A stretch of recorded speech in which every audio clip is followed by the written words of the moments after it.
This is the Vanderwolf Pyramid limber pine, Pinus flexilis.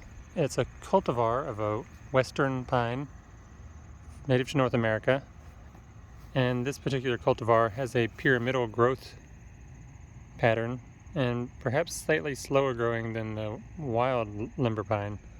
It's also got bluer needles. You can see it's got a really amazing two-tone needle color. In theory, this species is better suited to drier climates than Tennessee, but I've actually seen some large specimens growing around here, so it gives me some hope that it can live. And you'll notice at the bottom here, there's a few brown needles, but that's kind of normal for white pines to lose some needles in the fall.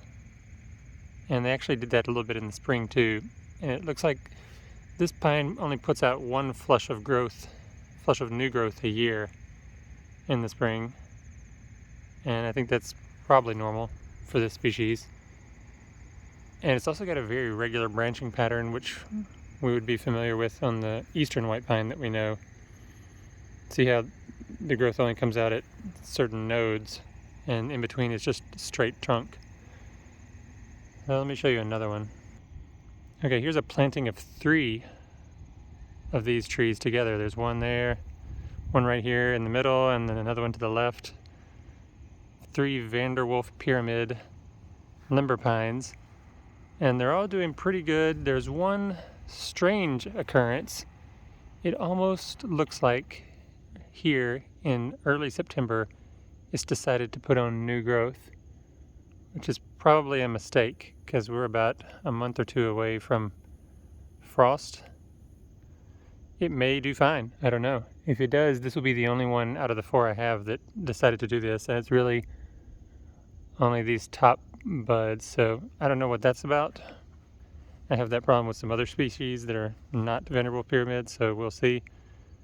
But whatever it is, this one kind of went crazy. Overall though, they do pretty good, it seems.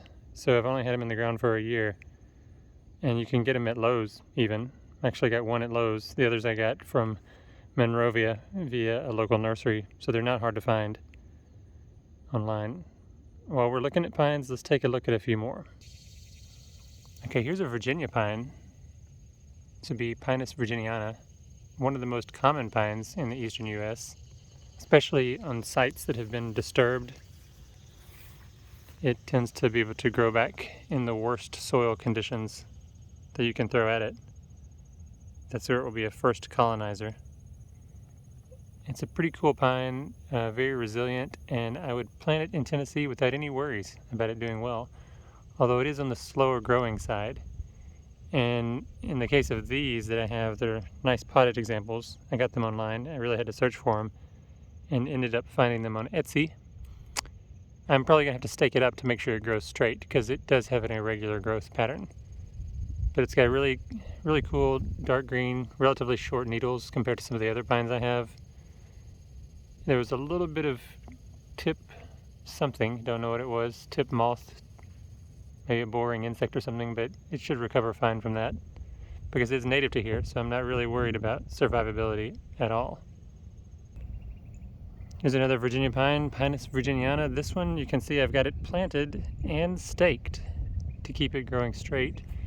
It has a single leader, which is good, and strangely, it looks like it put on some new growth here late August, early September, so probably not ideal, but again, I'm not worried about it because it's a native species and it'll figure out how to live here because it's native to here, so no worries.